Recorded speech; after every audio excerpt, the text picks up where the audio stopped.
पूर्वचरित्र आहे नारदाचं. मी जन्माला आलो आणि माझे वडील गेले.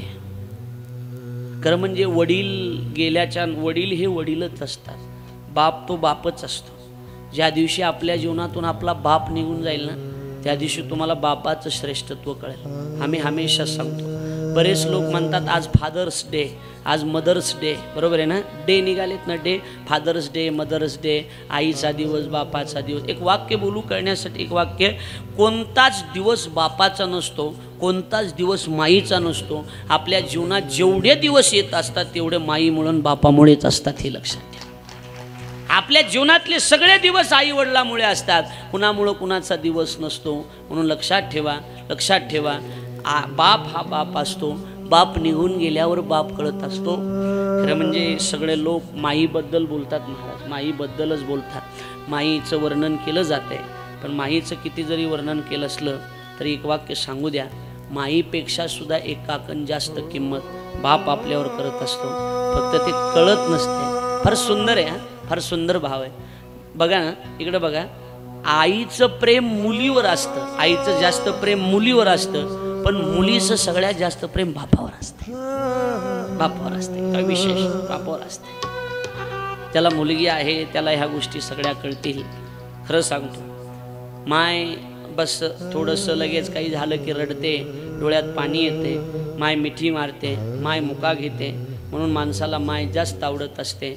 पण माईनंही आणि त्या मुलीनंही सुखात राहावं म्हणून आपल्या रात्रीचा दिवस करणारा पात्र बाप असतो, हे लक्षात ठेवा. बरेच जण बापाला विसरून गेले, पण खरं सांगतो तुम्हाला, माई तर आहेच, पण बापसुद्धा महत्त्वाचा आहे. सांगू, आपल्या घरामध्ये 4 भाकरी दुरडी जर असतील, 4 भाकरी, आणि जेवणारे माणसं जर 5 असतील ना, तर मला भूक नाही म्हणून घराच्या बाहेर निघून जाणारा फक्त बाप असतो, आपला बाप असतो. तो बाप काय असतो हे ज्याचा बाप गेला ना, त्याला ह्या गोष्टी कळतील. खरं म्हणजे आताच 2-4 महिन्यापूर्वीच आमच्या गणेश महाराज सावळे आपल्याकडे येतात. त्यांचे वडील आत्ताच खऱ्या अर्थानं एप्रिल महिन्यामध्ये जवळजवळ गेले.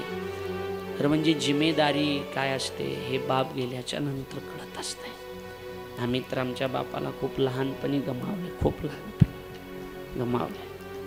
अचानक महाराजांचेही वडील त्या ठिकाणी निघून गेले. बाप घरामध्ये असणं म्हणजे आपल्या घराला आधार आहे, आधार आहे. नाही कळत. दुर्भाग्य आहेत काही लोक, दुर्भाग्य आहेत काही पोरं की आज ती पोरं बापाला बोलत नाही. अरे एक वाक्य चुकीचं आहे असेल माझं, कदाचित माझ्या मताशी सगळे सहमत आहेत, मला माहीत नाही. कोण्यातरी नेत्याला बाप म्हणत त्याच्या पाठीमागं फिरण्यापेक्षा आवतावर बाप असतो ना, त्या बापाच्या मागं थोडंसं हातामध्ये बैलाचे कासरे घेऊन फिरा. देव तुम्हाला आशीर्वाद दिल्याशिवाय राहणार नाही.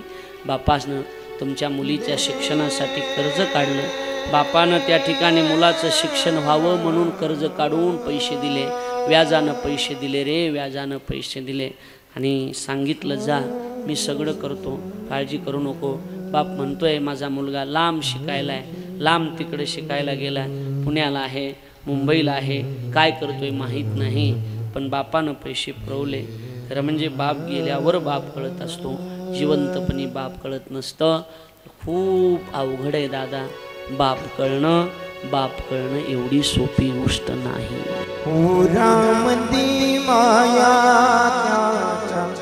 काळ्या मेघवाणी दाखविना कधी कुणा डोळ्यात आठवा बाप तुमचा, आठवा. पुरामंदी माया काळ्या मेघवाणी आठवा बाप डोळे भरून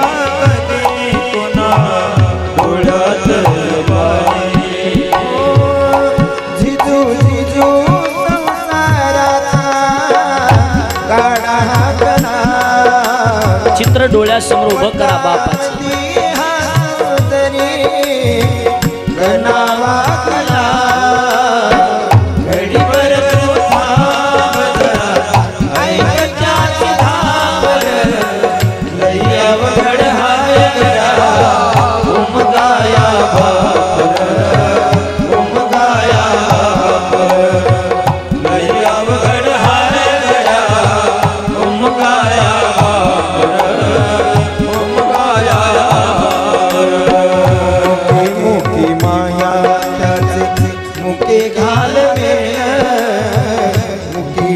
माया आठवा बापाचं मुके चित्र घाल मेळ लेकरात पायी उभं उधळेल लेकरात पायी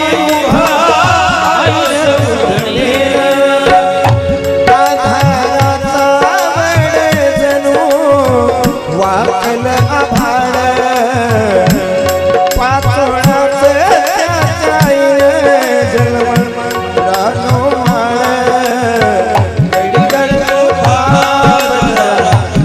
बाप आठवा बाप अवघड हाय गया उमगाया उमगाया बापर अवघड हाय गड्या उमगाया बापर उमगाया बापर हाय गड्या उमगाया बापर उमगाया बापर अवघड हाय गड्या उमगाया बापर उमगाया आठवा बरं बाप एक मिनिट आहे तो आई तुम्हाला सगळ्याला विनंती माझी एक मिनिट माझ्याकडे बघा सगळे जणी बघा बाप आहे त्यांनी बघा नाही त्यांनी बघा आणि एकदा तुमच्या बापाचं धोतर घातलेलं असेल दाढी वाढलेली असेल फाटके कपडे अंगावर असतील काळा सावळा असेल गंध असेल जसा असेल तसा बाप तुमच्या लग्नामध्ये तुमचा बाप तुम्ही निघाला तेव्हा रडत होता तो बाप आठवा बरं एकदा डोळ्यासमोर घ्या डोळ्यासमोर आला घेतलं बापाचं चित्र डोळ्यासमोर आलं ना चित्र अरे तुमचा जो बाप आहे ना तो त्या बापाचं चित्र डोळ्यासमोर घ्या माझ्या बापाचं मी डोळ्यासमोर तुमच्या बापाचं तुम्ही डोळ्यासमोर आलं चित्र आता आहे आता ऐका आता शांत बापाचा फोटो तसा डोळ्यासमोर ठेवा आणि ऐका जिजू जिजू संसाराचा गाडा हाकला वटामंदी आसू जरी करणावा कला घडीभर तू थांब जरा ऐक त्याची दापर लई अवघड हाय गड्या उमगाया बापर उमगाया बापर लई अवघड हाय गड्या उमगाया बापर उमगाया बापर आले ना डोळे भरून आली ना बापाची आठवण आली येते जी मुलगी मनातून बापावर प्रेम करत असते तिला आपल्या बापाची आठवण येत असते आम्हाला सुद्धा आमच्या बापाची आठवण येते गणेश महाराजांना सुद्धा त्यांच्या बापाची आठवण येते बाप गेल्यावर बापाची आठवण येत असते खूप लहान होतो आम्ही बाप गेला तेव्हा खूप लहान होतो कुणी मायेन पुसताना उरी हुदे कदत तो या गोष्ट बापाची सांगताना त्याच्या फटक्या सदऱ्याला किती तिकड जोडलेले उभ्या आयुष्याला कशी कातर लावले मला कसच होत या मला कसच होत या कुणी बाबा म्हणताना उरी उद कदत तो या गोष्ट बापाची सांगताना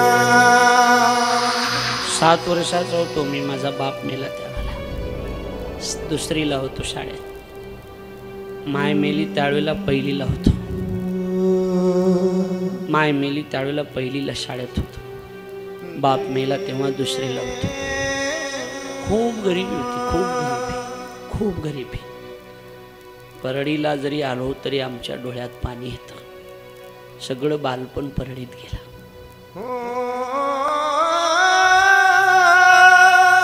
आधार नव्हता ना कुणाचा, आधार नव्हता. सांगेन मी कधीतरी कांताभाऊपाशी, मामापाशी, सायसपाशी मी सांगेन. त्या तिकडं गणेश पारच्या पलीकडं एक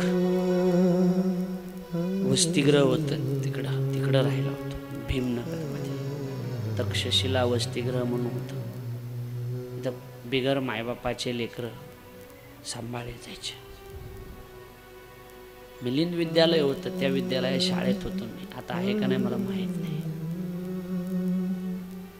तिथून मग आळंदीला गेलो. 50 रुपयाची चप्पल सुद्धा घालायला नव्हती. आज 50 लाखाची गाडी बसायला. घरी येऊन ज्या वेळेला निघतो ना, वरच्या मजल्यावरून खालच्या मजल्यावर येतो, माईचा बापाचा फोटो घरात लावला. गाडीकडे निघालो की माईच्या फोटोला हात लावतो, बापाच्या फोटोला हात लावतो. नकळत रोज डोळ्यातून पाणी येतं. म्हणत असतो, माय तू होतीस तेव्हा 50 रुपयाची चप्पल सुद्धा नव्हती.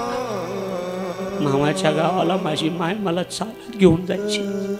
10 रुपये तिकिटाला पैसे सुद्धा नसायचे. माझ्या माईकडे 50 रुपये सुद्धा नव्हते.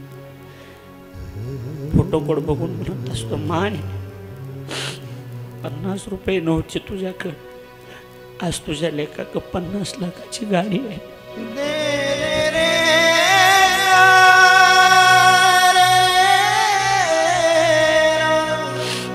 हे बघायला तू नाहीस ना, हे बघायला तू पाहिजे होती.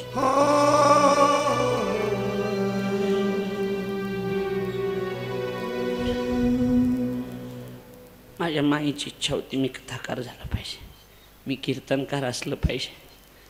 माझी माय म्हणायची, रे बाबा तू कीर्तनकार झाला पाहिजे, तू कथाकार झाला पाहिजे. मी कथाकार झालो, कीर्तनकार झालो. बघायला माय आली. मी रोज टीव्हीवर असतो ना, माझ्या माईनं जर मला टीव्हीवर बघितलं असतं ना, माझ्या माईचं आयुष्य अजून वाढलं असतं. टीव्ही बघण्याची अडचण होती. शेजारच्या घरी आम्ही टीव्ही बघण्यासाठी जायचो. आम्ही गेल्याबरोबर ते घर मालक टीव्ही बंद करायचा, उठून यायचो.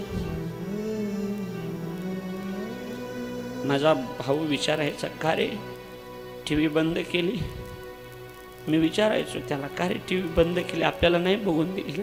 त्यानं सांगायचं, बाबा आपल्याला माय नाही ना, आपल्याला बाप नाही ना.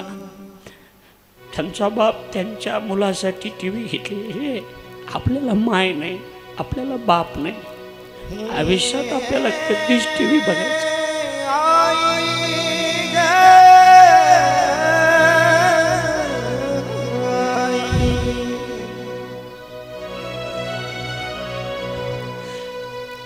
त्या दिवशी संकल्प केला होता, टीव्ही बघायचीच नाही, टीव्हीच बघायची नाही.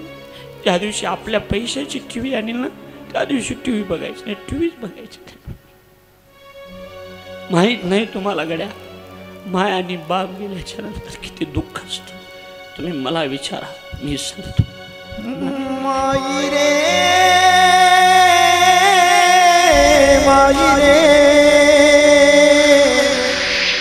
तेरे बिना मैं तो अधूरा हुआ.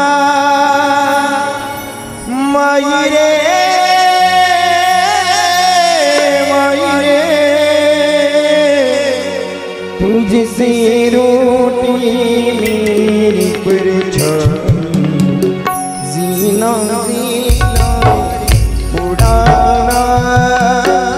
माई तेरी चुनरिया लहराई, जीना जीना रे उड़ाना. माई तेरी चुनरिया लहराई. जग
तुमच्या आईचा चेहरा डोळ्यासमोर आठवा. जरा थोड्याशा माईला बापाला शिव्या देणाऱ्या पोरांना माझ्या कथेमध्ये येऊन बसवा. त्यांना माझ्याकडे कधीतरी घेऊन या. जी पोरं आहेत ना आई वडिलाला अरे तुरे बोलतात, आई वडिलाला शिव्या देतात ना, त्यांना या दाऊदपूरच्या मंडपामध्ये आणून बसवा. विचारा म्हणावं मला, मी सांगेन माय नसल्याच्या नंतर काय दुःख असतं ते सांगू. गणेश महाराज माझ्या जोडीला आहेत. गणेश महाराज सण कुठला जरी आला ना तशी पूर्णाची पोळी हातात नाही की वाटत आपला बाप नाही ना, आपली माय नाही ना. मोटरसायकल जरी नवीन घेतली तरी बापाची आठवण येते. नवीन कपडे जरी घेतले तरी बापाच्या.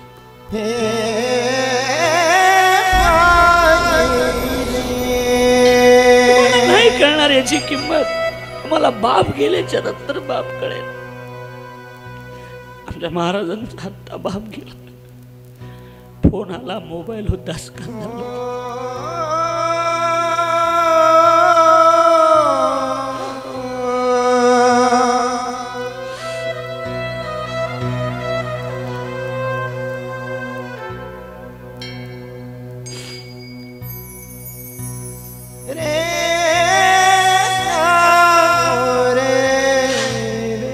खूप लहान होतो, खूप लहान. आठवत्यात सगळ्या गोष्टी. शाळेत जायचो ना, शाळेत पहिली दुसरीला, नंतर आई गेल्यावर चौथीला मी परळीला आलो. 6वी पर्यंत पुन्हा आळंदीला गेलो. लहान होतो, एवढा होतो ताई तुमच्या मुलासारखा. पहिली दुसरीला शाळेत जायचो. कुणाच्या डब्यामध्ये चपाती, कुणाच्या डब्यामध्ये भात, माझ्या डब्यामध्ये मात्र मोठ्या मोठ्या भाकरी. माझ्या आजीनं दिलेल्या. आजी होती सांभाळायला, आजी. मग लेकरं बसायचे, चर्चा व्हायची. माझ्या मम्मीनं मला भात दिला, माझ्या मम्मीनं खिचडी दिली. मग मी गेलो की मम्मीच्या जवळ झोपतो. लहान लेकराचं काय असतं, माझ्या मम्मीजवळ झोपल्याशिवाय ना तुला सांगतो मला झोपच लागत नाही. माझ्या आईजवळ झोपावं लागतं मला.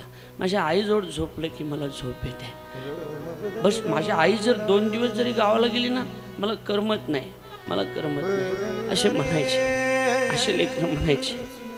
मलाही वाटायचं माझी आई कुठे गेली असेल. माझी आई तर दिसत. आजी होती, गेलो आजीकडे. म्हटलं बाई, आम्ही बाई म्हणायचो. म्हटलं बाई, काय रे वागा. म्हटलं बाई माझी आई कुठे गेली. रडायला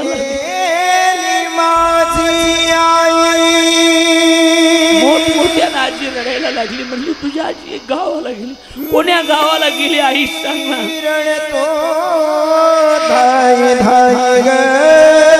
आईची आठवण आली ना, मला करमत नाही ग बाई. सांग ना कुठे माझी आई. कोठे गेली माझी आई, मी रडतो धाय धाय ग. येईना ग आई मला झोप येत नाही आई. येईना ग आई मला झोप येत नाही आई. येईना ग आई मला झोप येत नाही. सुद्धा येईना ग आई मला झोप येत नाही. कोठे गेली माझी आई, आई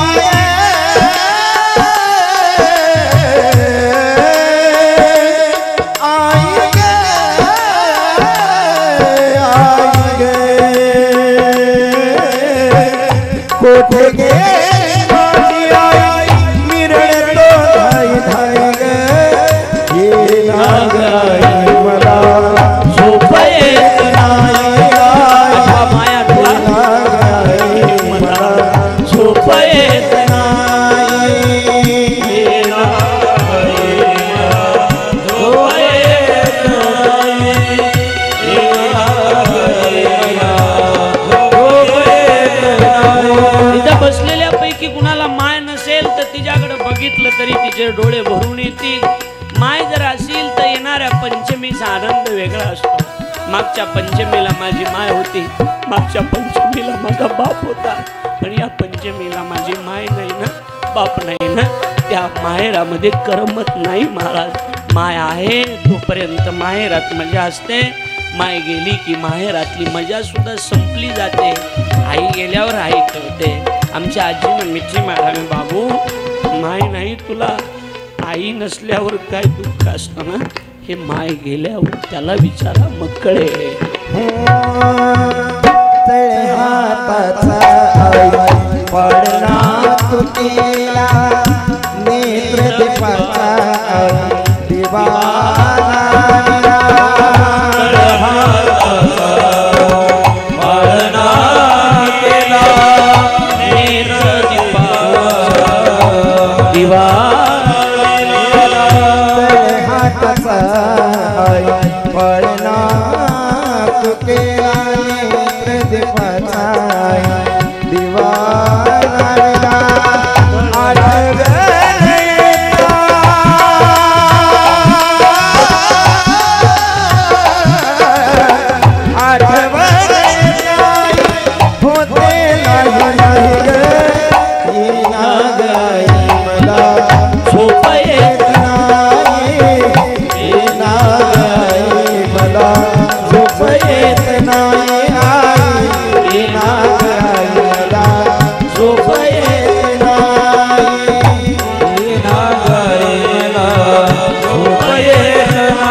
आठवली नाही.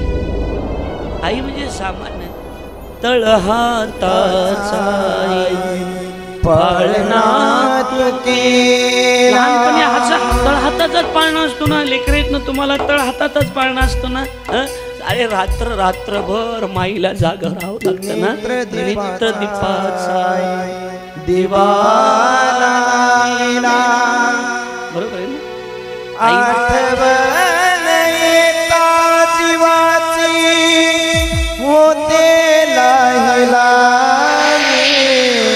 खरं सांगा बरं, लहानपणामध्ये तळहाताचा पाळणा करून या लेकराला सांभाळलं, नेत्र दीपाचा दिवा करून लेकराला सांभाळलं, आणि त्याच लेकरानं जर आपल्याला लाता घरून घराच्या बाहेर पडलं ना, वाटत नाही, आठवण येत नाही, वाटत नाही. लाही लाही होते शरीराची. हे नाग मला झोप येत नाही, हे नाग मला झोप येत. या सगळ्या गोष्टी जीवनातून निघून गेल्याच्या नंतर विद्येश्वर संहितेमध्ये शिवमहापुराणाच्या नारदाचं चरित्र वर्णन करून सांगितलं. नारदजी म्हणतायत की मी जन्माला आल्याबरोबर माझे वडील गेले.